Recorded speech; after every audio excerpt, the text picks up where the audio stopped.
Hello, friends. This is Donald Carlisle, School Superintendent in Long Lake, New York. And we're here for a special edition of Carlisle's Corner. And we have 5 of our, I'd say, recent graduates here to assist us in describing college life. And we have a variety of folks from freshmen to probably a junior in college. So I think we are in a good place. This has been going on for almost 10 years. I can remember Nicole Curtin, as I understand it, she was part of it as a student herself. So this is tradition, and we're all about tradition. And this has been a special day. This is not a typical day. You can see the youngsters are eating their treats. We've had fireside chat this morning. We're going to have a volleyball game that I mentioned. We're going to have some trivia. But did I mention that the faculty will beat the alumni? Did I mention that? I didn't mention You mentioned it, but it's not true. Just checking. So with that, let's get on with the show, as they say. So I'd like to start, Henry, if we can start with you. You could talk about your year you graduated here. Give us that good, strong voice and where you're attending and your grade and your where are you in your class? Your freshman, where are you? So what you start? I go to St. Lawrence University. I graduated last year. Where am I in my class? You're a freshman. You're a freshman. Oh yeah, I'm a freshman. Did I mention he was valedictorian of this class? I go to Lemoyne College in Syracuse. I'm a biology major, and I'm a sophomore. Nice. Welcome back home, as Jerry Flanagan would say. Meg? My name is Meg Smith. I graduated in 2013, and I'm a junior at Hamilton College, and I'm a geology major. Today, you're a geology major. We'll talk about that in a minute as well. I'm Jasmine Carino. I go to St. Bonaventure University. I graduated in 2014, and I'm a physical education major. Nice. I'm Curtis Seaman. I go to Messiah College. It's in Pennsylvania, and I'm a freshman. I'm majoring in journalism. Excellent. Well, welcome home. Welcome back. We expect to see you every year that you're in college, and even graduate school, which I suspect you'll all attend. So I'd like to start this kind of round-robin questioning with the choices, the school choice, and we'll start. Henry, go back to you. What were your final 3 choices, and in this case, what was your final choice? Why did you make that choice? My final 3 were SUNY Cortland, Ithaca College, and St. Lawrence. My final choice was basically based on financial aid and how cheap it was to go to St. Lawrence. So. And did you do visits at all 3 schools? Yeah, I did. And was that also a difference maker? Did you feel some kind of comfort, or? Yeah, it definitely was. I visited St. Lawrence like 3 times, and the 3rd time I liked it a lot more than the other 2, so got a lot more comfortable with it. Nice. Now, Curtis, you were like 2 peas in a pod. People even thought that you might attend the same school. It didn't happen, obviously. Well, what were your 3 choices? Gordon College, which is in Boston, Messiah, obviously, which I'm attending, and Roberts Wesleyan College in Rochester. But when I visited Messiah, I just liked the campus way more than the other 2 colleges, and that's my main reason. And because of I guess the friendliness of the people that go there and whatnot. So that's my main reason why I chose Messiah. I like a guy that can wear a shirt that says Messiah and get away with it. That's pretty good. Very good. Jasmine, talk about your experience and your 3 choices and how that worked out. My 3 choices were St. Bonaventure, SUNY Cortland, and OCC, which is Onondaga Community College. I chose St. Bonaventure basically because it was the last school that I visited, and just the atmosphere made me. It was as soon as I went there, I knew I wanted to go there, and I didn't get that at the other schools. So. It was sort of like the 8-minute date when you meet someone and it's just got the chemistry thing going. Exactly. That's nice. Good. And are you happy with that decision? Yes, very happy. Meg, I sort of know your story if you reflect back on our interview most recently. What were the other 2 choices that you were looking at besides Hamilton? I sort of blocked that off from my memory because it wasn't that fun. I really wanted to go to Williams. That didn't end up working out, and so then I just kind of changed my application at Hamilton to early decision 2, which is an option they provide mostly for that scenario where you're trying to go to a fancier college and you don't get in. And so I just went ED2 to Hamilton and went there, and it was awesome. Now, when you say a fancy college, do you have to wear a tie? Is that what you mean by fancy college? Huh? Potentially. I'm not sure. I think it's Williams has more cachet or something than him. I have no idea. They have that option, I think, because that happens a lot. Okay, nice. Sammy, what's your story? My top 3 choices were RIT in Rochester, Damon College in Buffalo, and then Lemoyne. It came down to financial, kind of, and then also my sister went to Lemoyne, so I was kind of more familiar than the other 2, and it was also closer to home. So. Nice. So you can all kind of just like nod or do whatever. Do you think the college visit is overrated, or do you think you say that it makes sense to do those visits? Because I know of people who apply for college they've never even been there. They have no idea, and they make application maybe because they have a good football team, or maybe because the girls are pretty, whatever it may be. But they don't do a visit. Do you think a visit's important? Mm-hmm. Yes. So for our listening audience, by the way, grades 5 through 12 are represented here. We believe here in Long Lake starting our youngsters early for college planning. You never know between the 6th and 7th grade what could happen, so you got to keep that going.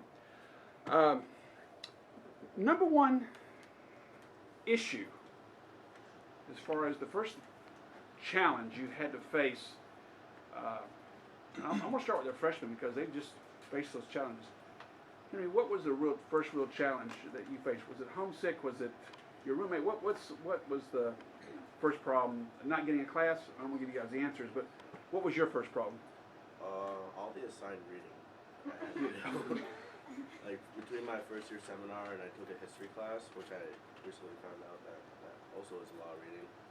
Like I found I was in the library a lot, reading all the time, like the first 2 months. So was it similar to high school where you had summer reading? You know, you had to report your senior year in high school. You had expected reading from Ms. Short's class. Is it kind of like that, but even more stress? Yeah. Yeah. Yeah. Definitely. Okay.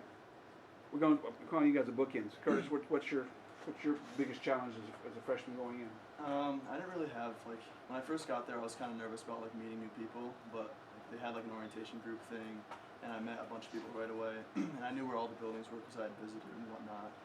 But I guess bigger class sizes was a new thing since I had 3 in my class when I graduated, so I kind of had to adapt to a bunch of new and bigger classes. So that was one of my.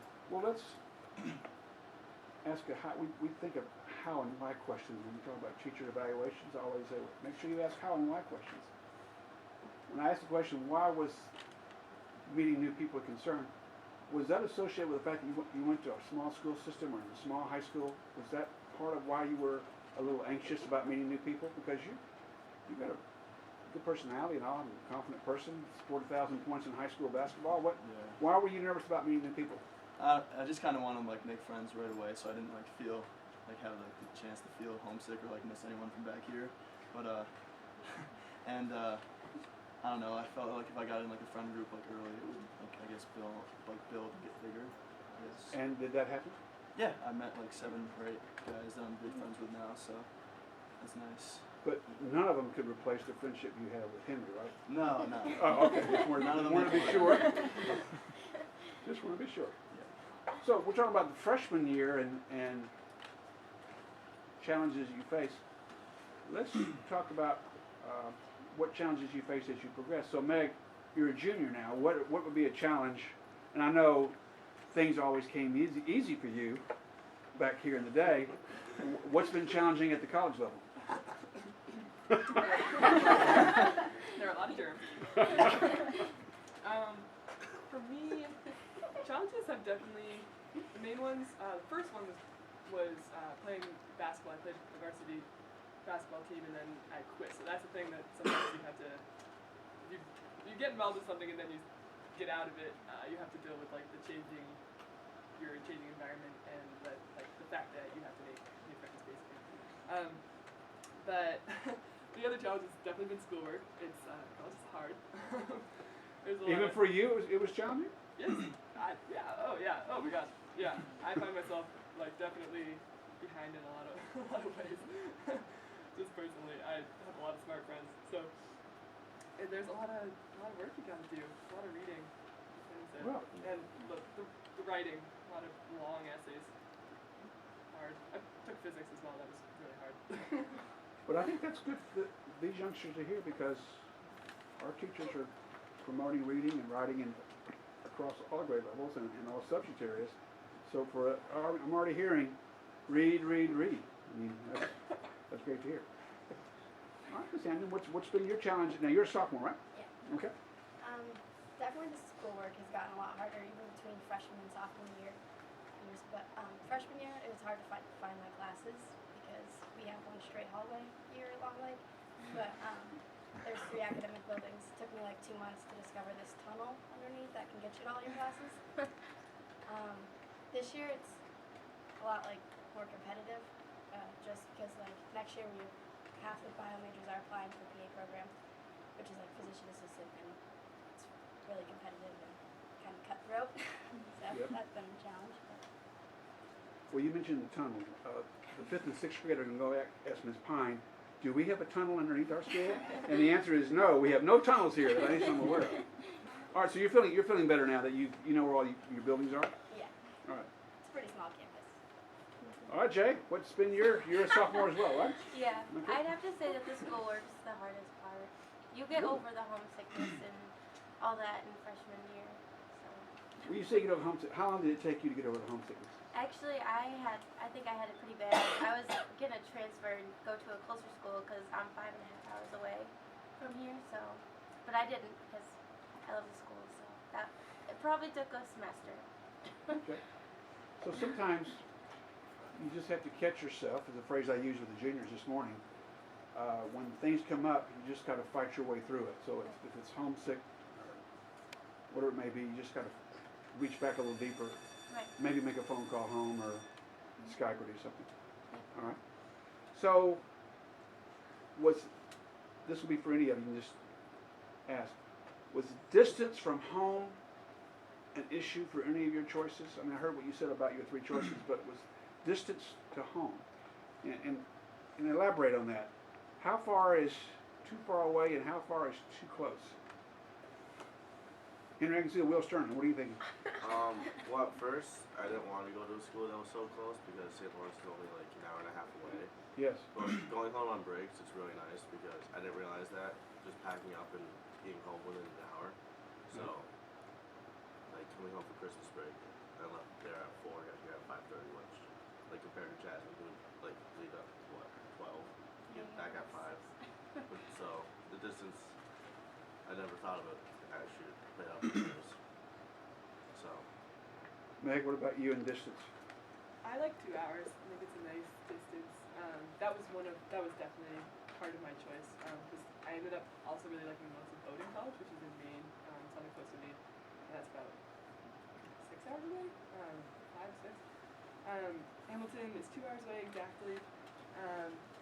Down Route 28, it's a really easy drive, and I think 2 hours is great. I've had times where I've needed to come home kind of like on a semi-urgent basis, and it's just been like really easy to organize that. Nice.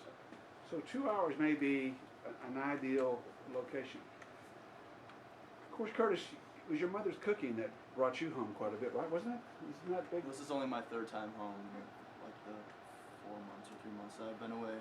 Just because I'm 8 hours away. Oh, so you're the furthest, I guess, yeah? I think so, yeah. But I mean, it's nice to be kind of far enough away where like, oh, mom can't come get you like if you're feeling homesick or whatever. But I guess 8 hours is kind of far, but it doesn't bother me. It's just a struggle to get home. Like Henry said, it's not as easy for me. But like whenever I come home for breaks, like my cousin is a junior at Messiah, so he lives in Syracuse. So I get a ride up to Syracuse with him, and then my parents pick me up there. So it could be worse. Good point. And I think your cousin being there, that's a hook. It helped you make that decision. I mean, Yeah, it helped a little bit. Yeah. spoke highly of the school. And Okay. I stayed there with him once too. Okay. Well, let's get to the heart of the matter. Sam, tell me about how we prepared you. How did the teachers here, and some of them are in the room, how did we prepare you? And how didn't we prepare you? Without getting too specific. Go ahead. Teachers here definitely push you to like be good in all subjects, I guess, and kind of like make you responsible for your own work, which is really important to have in college because they don't really care if you assignment online, or if you miss a deadline or something, kind of just get the 0. So teachers here really helped with that, and they kind of care about like the whole person that you are, not just your academics, which is also nice to be able to come back to as well. So if I'm reading between the lines, you're also saying that college professors aren't going to send your parents an email saying you missed an assignment. They're not going to call them and say, hey, she's hanging out, too much at the student center. You're not getting that. You're on your own. Yeah. Well, that's a good point for these folks to hear. So, if we're going to talk about attendance, and I don't know a better person to talk about attendance than Meg. At your school, is it more common to have 3 days if you miss three classes and you're out, or is it more common for the professor to say, Meg, I don't care when you come, just be here for the exam? Which is more common? In my experience, it totally varies depending on the professor. I had one class this semester where some people just never came to lecture, and they just came to the test, and the professor didn't care. He was like one of the oldest philosophy professors at the school, and he didn't care. It was up to you. And then some professors are really, really on you about it. They'll call you out if you're late. So it just depends, and you have to. It's all about like personal responsibility and knowing what the professor wants and being respectful to the professor, and then making your own decisions. And it really is a place where it's totally up to you. Like you cannot go to classes that's on you. No one's gonna watch your back about it.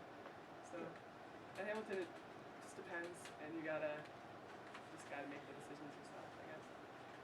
That's a good point. So for our high school students, I want you to really tune in on that, because your attendance here, if it's lousy, but we're not going to let that happen. It could be worse at college because there's no one to wake you up. You have 3 alarm clocks, but there's no one going to shake you out of bed. So there you go. Jay, talk about morning classes. What's your take on early morning 7 o'clock classes? What's your thinking on that? Well, freshman and sophomore year, I had 8 o'clock classes, and they were awful. I don't suggest them, but I guess in the end, like, they are helpful if you want to get your day over with, but I'm just not a morning person. I don't function well in the morning, so I guess it kind of depends on. You're a human clock. Yeah. Okay, we're going to take a break because this video will run out, and we're going to come right back so you can just relax a little bit.